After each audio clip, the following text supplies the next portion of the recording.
if you can't stop for 12 minutes to do a manual J, sorry, but now you're going to sell these people a piece of equipment for thousands and thousands and thousands, sometimes tens of thousands of dollars now. And you're not going to take 15, 20 minutes to make sure that you're giving them the right size that's going to work right. Just because you roll up on a house and it has a 4-ton, I mean, I started my career selling in the field, and I don't know what the percentage is. All right, everyone. Thank you for joining us once again on Did You Know, the ESCO HVAC podcast. So today we're going to spend some time with Phil Kriegbaum from LG and co-host of the LG Procast podcast. How you doing today? I'm good, Clifton. Thanks for having me. Appreciate it. Absolutely. I was listening to one of your podcast episodes with Terry, and it really started making me think a little bit more about low load scenarios because in our own training, I just finished up a curriculum for cold climate heat pump and high performance heat pumps. And in that, I spend a little bit of time talking about the capabilities of heat pumps at different temperatures, but also the different heating capacity conditions that an inverter allows us to work in at those different temperatures. Because a lot of people don't think about like the range of capacity that we have. Traditionally, when we talked about single stage and two stage, we would look at heating capacity and we really always looked at it as like the maximum capacity of that unit, especially if we were looking at like COP at different temperatures. We go, okay, at this outdoor temperature, I can produce this many BTUs at this COP. And because it's in heating mode, it's probably going to be maxed out. It's going to be, if it's a 2-stage, it's probably going to be running on the highest stage. But when we get into inverters, that is not the case at all. Yeah, these aren't the heat pumps that we grew up on. These aren't the heat pumps of the 70s and the 80s and the 90s, where the Mason-Dixon line was kind of the stopping point where you would even consider using one. I mean, we've got, we just announced I believe it's our 1-year anniversary of a consortium that we're doing with the University of Alaska, where they're studying some of our heat pumps up in In the last Fairbanks, I believe it is. So we've got them running in Fairbanks in heating mode, and if they can run there, they can do it just about anywhere else in the US to take care of the primary heating source. There are certain climates where, it gets really, really cold and there may be a need for a secondary heating source. But yeah, these heat pumps are impressive. And then the range, like you mentioned, they're not always running full blast, because we don't always have the coldest night of the year, right? And same for summer, so the inverter gives us the ability to adjust the output both in heating and in cooling to meet the demand. But like you mentioned, some of the markets that are really adopting this technology, of all states, Maine is the number one adopter per capita of heat pumps right now, which is kind of blew my mind when I heard that. I was like, really? right. So, and, there's some Cool. initiatives up there and some incentives that are making it very appealing to the homeowners to do such. But, kudos for them for recognizing that this does work even in their climates. And Yeah. and I think we were gonna kinda get into this, the houses that we're building today are not the houses of 50 years ago, so the heating loads are dramatically different than they used to be. Well, I look at my own home. So I've got a 4-year-old home. It's about 3,200 square feet, and it has a 3-ton air conditioner with a 60,000 BTU gas furnace. And, 10 years ago, it would have been a very different scenario when we were looking at capacities. It wouldn't have been a 60,000 BTU furnace matched up with the 3-ton air conditioner here in the Midwest. It was probably a 100,000 BTU furnace, realistically. Yeah. Those heat loads have significantly changed on our structures. And then when we look at the capability of the equipment, well, it's really important to understand the efficiency of these inverters in these low load scenarios. Because if I looked at, let's just say we were comparing a 2-stage 18 SEER traditional heat pump with a inverter 18 SEER heat pump. Well, that's at maximum capacity. When we reduce the load of that thing, we may be talking mid 20s in SEER efficiency and energy efficiency. And that's a Yeah, whole or different or ballgame. or higher. I mean, Yeah. there really is no way to quantify as of yet. Right. They don't give us the ability to publish any kind of part load ratings. Mhm. Although on an inverter, technically that is a part load where we go and we get our rated SEER rating. It's our rated capacity. So one of the cool things about an inverter system is we have a 3-ton system. We're rated at 3-ton output, but that's not actually our maximum cooling output. We have the ability on those really, really hot days, because everybody likes to oversize just a little bit, right? For the what ifs, or maybe I'll need a little bit more, or I sure don't want to be caught short. Well, the inverter kind of gives you a little bit of that extra, and I definitely don't want people to abuse that. You absolutely need to do your manual J. Your manual J is going to be enough if you do it properly, right? I mean, there's enough gimme room built into the manual J. You don't need to bump it a little bit more. Exactly. But hey, on 4th of July, when you got all the kids over and you're having the party and everybody's running in and out and that sliding door is open 24 hours a day, 7 days a week, it seems like, and it's got a little bit of extra there, nothing crazy, but you know, We can little half overuse it. ton depending on the equipment, but it's nice to have it when you want it. Exactly. I was just doing a training in that same curriculum about, like boost modes and cooling and heating, just to help educators and technicians understand what we're doing with an inverter and that additional overramping past what we would typically look at as 100%, right? The maximum, operating condition of the compressor. Well, an inverter maximum operating condition is however fast we want to run it. And, there are a lot of times we'll overdrive that by 15%, sometimes 20%, which increases that cooling capability when we need it, increases that heating capability when we need it. So if we're designing a system correctly, right? We're in heating mode, we're designing it for the 99th percentile typically, right? So on the very, very coldest of day, we should be able to get it. On the extreme end, yeah, we might need just a little bit of additional heat in some form or another. But if we can reduce the size of that heat pump, get it down to where we can actually use the ductwork that's in, especially these older homes, right? And keep our static down to where the system was designed for. Man, the inverter just does so much better than what people would expect, but it has to be sized properly. Well, and that brings up a point.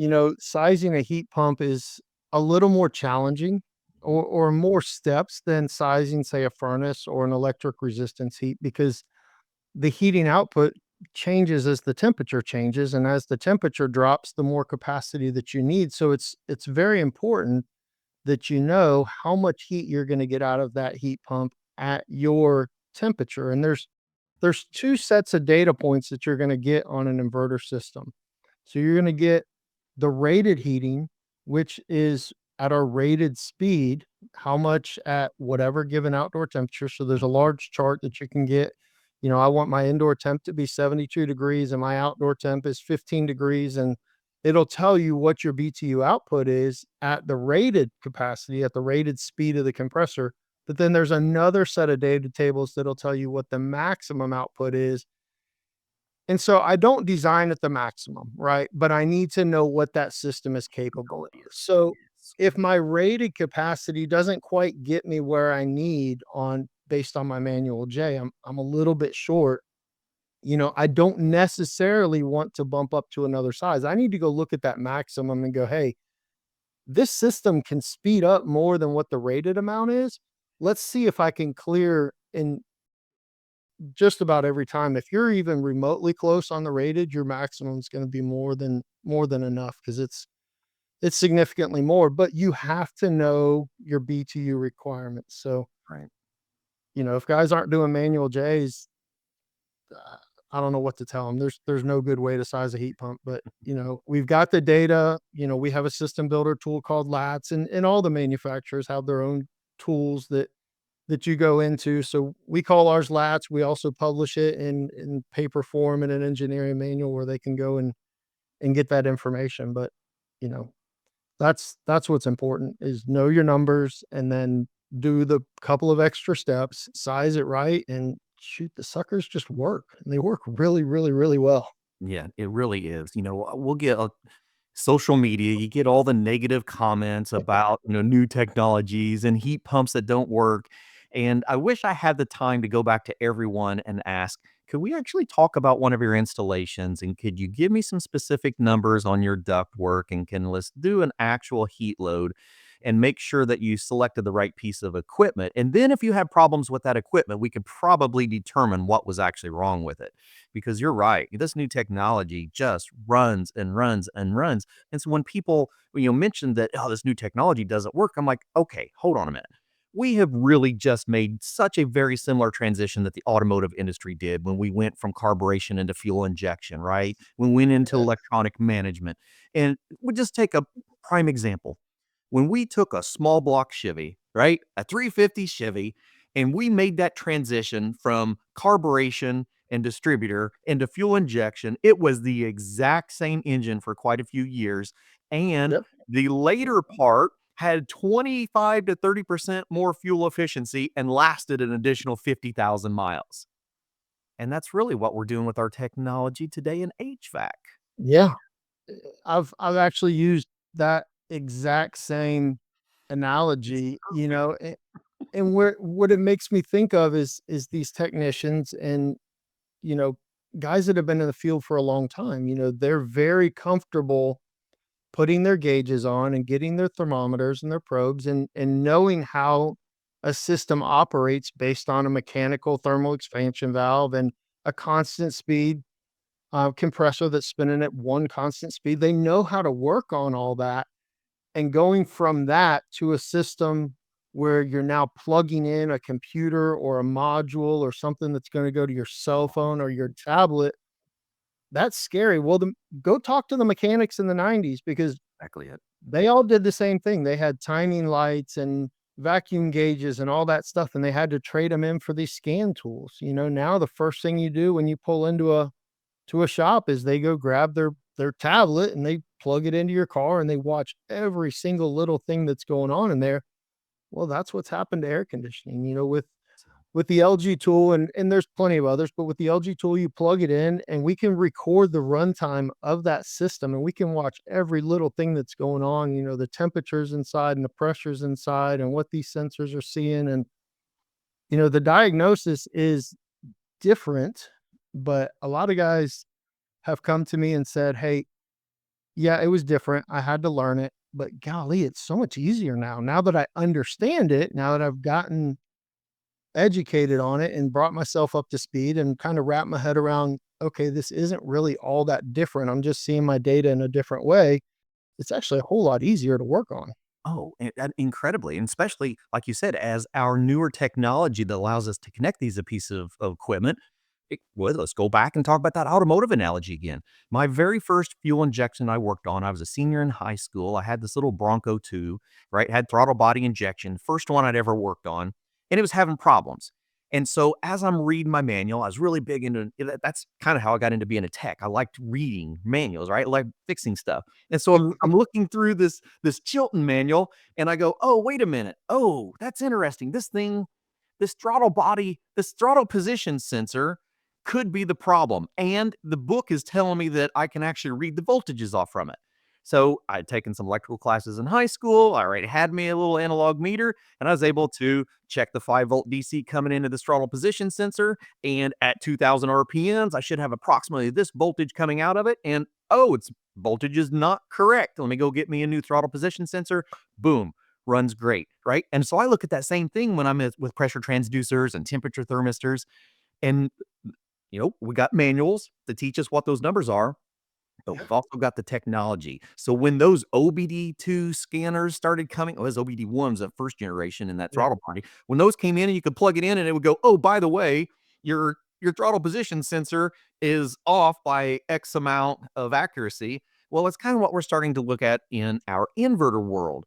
The Yep. inputs are there. And so the technology is able to look at systems and tell us more and tell us faster than what we could typically do on our own by checking everything individually. Technology. And we still have it. What it does is it points you to the right direction. It's going to say, "Hey, it's your throttle body sensor Yeah. or it's your Or whatever from temperature this director sensor. here." You don't have to blindly believe that, Yeah. although it's right most of the time. It's probably easier just to get that part, but the data and the information is still there. We still have all of our repair manuals that tell us, "Hey, go take your meter, go ohm out this thermistor or this motor or check your voltage here. there's still ways to use those skills that we have developed as technicians over the years.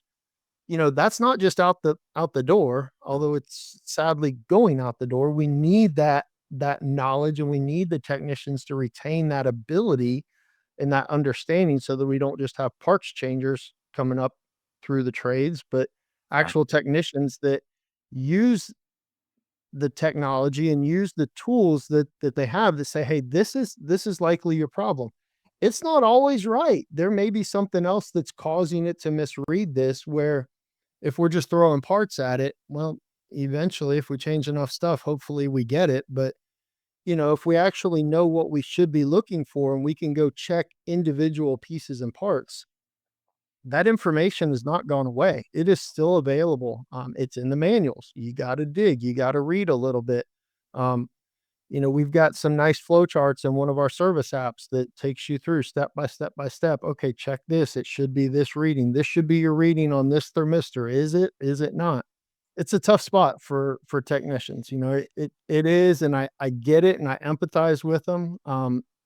But I guess my message to them is, don't be super afraid of it. It's not really changing. Like you said, the engine didn't change. The internal combustion engine is still the same principles as it was 100 years ago. Well, guess what? Air conditioning and heat pumps is still the same technology. The refrigeration cycle is still the same technology, or the same principles, not technology, but the same principles that we've always had. It's just the technology has made it different, more Exactly. computer driven. And more capable. And that's really when we talk about Mhm. these inverters that have these capabilities in these lower temperature ranges, and they have these capabilities to go very low capacities and very high capacities depending on our demand, it really makes for a high efficiency system. We just need to Yeah. understand the technology a little bit. And so I feel like there's this beautiful opportunity in our industry for contractors and technicians to start learning more, to start partnering with our manufacturer educators like yourself and LG, that is taking that technology and simply going, hey, let's help you see what this can do and let's put it in the right application.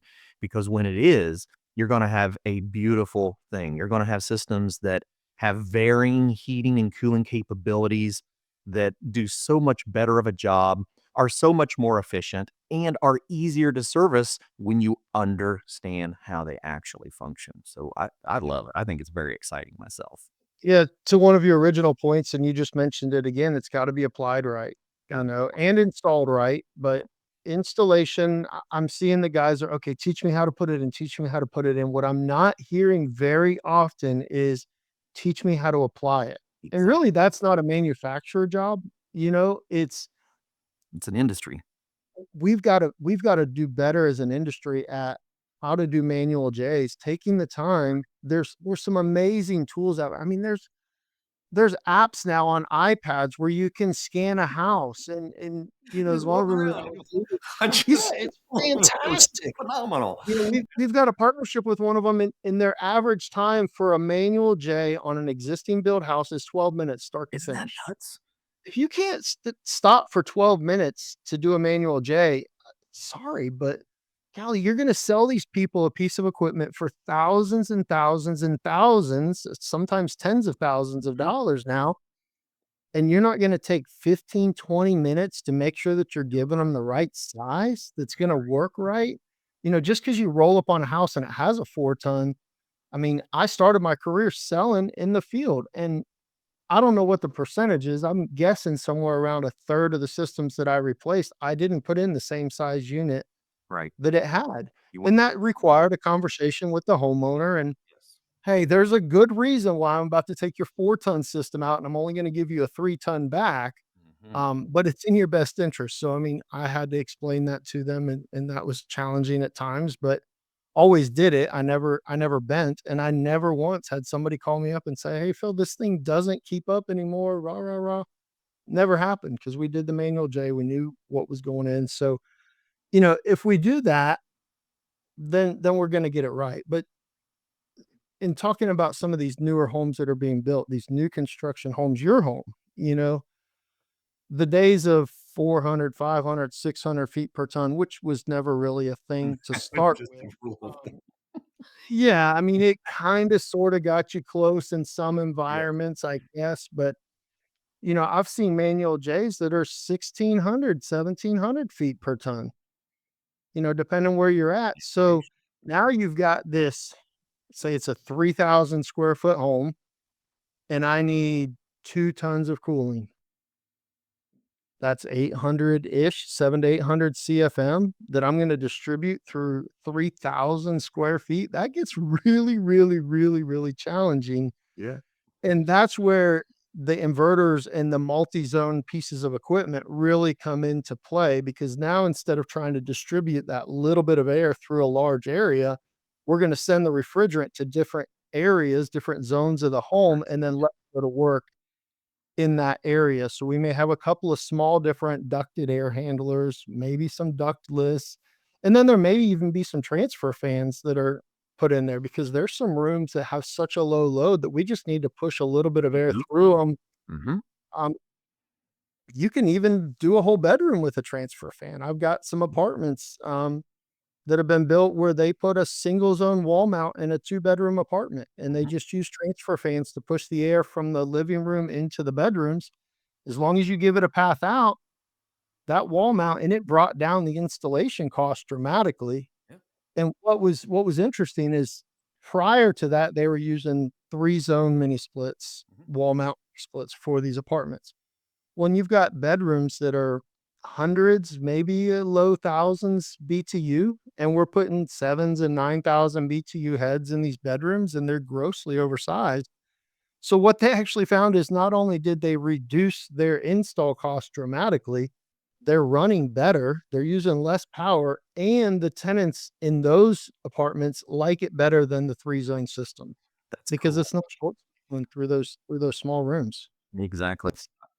So the transfer fan has got to become part of our repertoire again, and just understanding that air movement will handle the BTUs, whether it's a wall mount, a ceiling mount, doesn't really matter, a ducted system.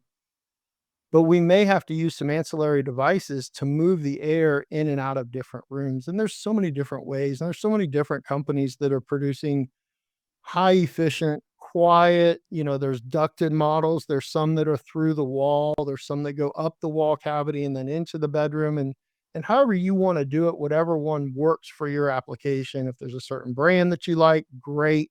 Um, but you've got to think a little bit outside the box when we're designing these new homes. How am I going to get that air over there? Am I going to take a ceiling cassette and run a small duct off of it? And depending on what the application is, that might work. It Sure. doesn't flow as much as some guys think it does. I've seen them try to do a bedroom with that, and they're like, "I don't get any airflow out of this." Yeah, it's not going to give you a lot, but if you need to just stir some air through a master closet or something like that, great. Put in a ceiling cassette in the master, and then run a small duct over to the closet and just kind of push some air through there. It may work great for an application like that, but with these low load homes, we've got to realize that we can't just throw in a traditional style duct system. And the other thing is, when they build them so tight, so much of the load fluctuation is not from the weather anymore, because the home is built so efficient that the sun and the outside temp doesn't change the inside environment as much as the internal loads do. So when all of a sudden everybody shows up in home, that 5 or 6 person family now makes a big difference on the load of the home, where it used to be the people in the house weren't that big of a factor, because the windows and everything else were the big player. Well, now some of that matters. And then the other thing is just getting the runtime that you need to keep the moisture down in those homes. And all of that, all of it just points back to the inverter technology is the only technology that can really handle it. And it is the technology that's moving forward. And if you look at not only LG, you look at every major manufacturer in the US, they're all incorporating that technology into their lineup. I mean, are they still making single speed and two-speed systems? But a lot Absolutely, less. sure they are. Sure. But they're making more and more of the inverters. And LG has got a whole new product lineup that's coming out next year. And this isn't here to be a sales pitch or anything like Mhm. that, but we've got So we need to talk about what's coming. That's very yeah, important. yeah.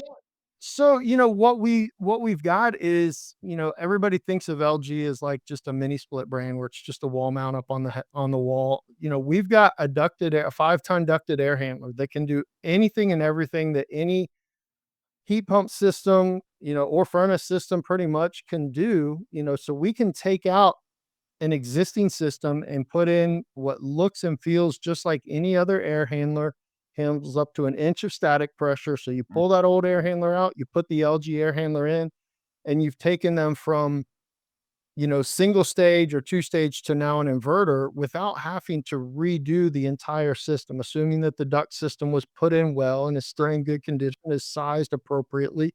We don't have to get into redoing all that stuff. And, you know, we've had that line for a while. Well, our next line that's coming out is still going to be an inverter line, but it's going to be more of a contractor budget line mm, where some of the efficiency has dropped out of it a little bit. Some of the cold climate heating capabilities have been dropped out of it just a little bit. It's still going to be amazing compared to what we've used to seeing, but instead of 0, maybe it's, and I haven't seen the numbers, maybe it's 14 or 17 degrees where the rated to, but it's going to be price competitive with some of the single stage systems that right, we are currently using, right. but it's going to be with an inverter. So we're not going to make anything that doesn't have an inverter in it because that's the future of where we're going. And so we're going to be able to really move into that new construction and that replacement market even stronger with this new series. Should be out probably second quarter of this year. We've got our existing series and our cold climate series, but that budget line is the one that's going to be Intermediate. going out next year. We got some pieces of it. We released it last year, and it had some holes in the lineup. It was kind of one of those let's Introduce. see what it does. Yeah, you bet. It was smaller sizes. It was like a ton up to 2.5 tons. So it lacked the 3 ton and above Mhm. The replacement. sizes. And so it made it some challenging for contractors to say, hey, I really want to dive in deep with this line. But it allowed us to kind of see and test a few things and see how it would react in the market. It reacted very well. So when Nice. the new refrigerant, the R32 line comes out, it's going to be a full line. We're going to have everything from 1 ton ducted system. So not only are we going to have ton and a half, we're going to have a 1 ton ducted system Wow. all the way up to a 5 ton ducted system because like we were talking about low loads, there's a lot of additions or even small homes that maybe don't even need a ton and a half. Yeah. So we're going to give you a 1 ton option, and then with like the pancake units, the mid static units, we're going to give you a 9,000 BTU option. So we can really get into those smaller loads, either breaking up a large home into different zones or smaller homes that we've been oversizing for a long time. Exactly. I love it. Love hearing that. I mean, it's very apparent that our industry is going inverter as it should. We're all starting to make transitions. The important thing as contractors and technicians and educators is to dive back into actual load calculations and understanding not just the full load, but the partial load at different temperatures to be able to select the right equipment and then work with your manufacturer just to see what products are coming out and the capabilities of them because it's going to be a whole new generation of our industry and I'm very excited for it. And if we start focusing on understanding the load, then learning the equipment will actually be kind of the smallest part of it. Yeah, the equipment really hasn't changed drastically. I know we're kind of in the middle of that transition from 410A to the new A2L refrigerants. We're using R32 for a lot of reasons, but there's 454B or R32. And I was digging through some submittals just recently, and there's nothing dramatic that's changing as far as the outputs. The temperatures and the pressures are so similar. Yep. We've got a few extra steps just to make sure that we're being safe with it. But when it comes to system design, system performance, it's very, very similar. So there's not going to be this huge learning curve. There's not going to be this huge change there. So, if we can kind of get back into those fundamentals, like you said, get back into proper design, picking the right equipment, and then installing it right, it's fantastic. The contractors that we have that do the things the right way absolutely love it. Sadly, there's some where they don't do all the steps right, and In the end, You know, those are the phone calls that I don't enjoy fielding, you know, and usually once we talk through it, it's, oh, "Oh, I I missed didn't that. I realize did it." do this. Yeah, oops.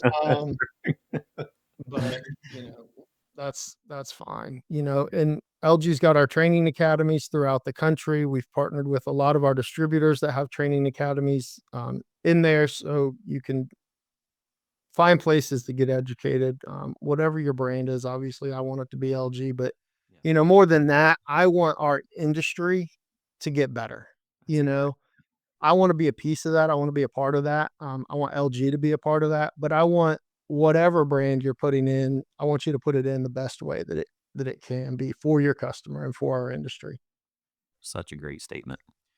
Phil, I sure appreciate your time. I encourage everyone to check out LG and hop on the LG Procast podcast. You're going to learn a lot of information about the changing industry and have a really, really good group of guys to help you along this way. So we appreciate your time and we look forward to having some deeper conversation soon. Thanks for having me, appreciate it.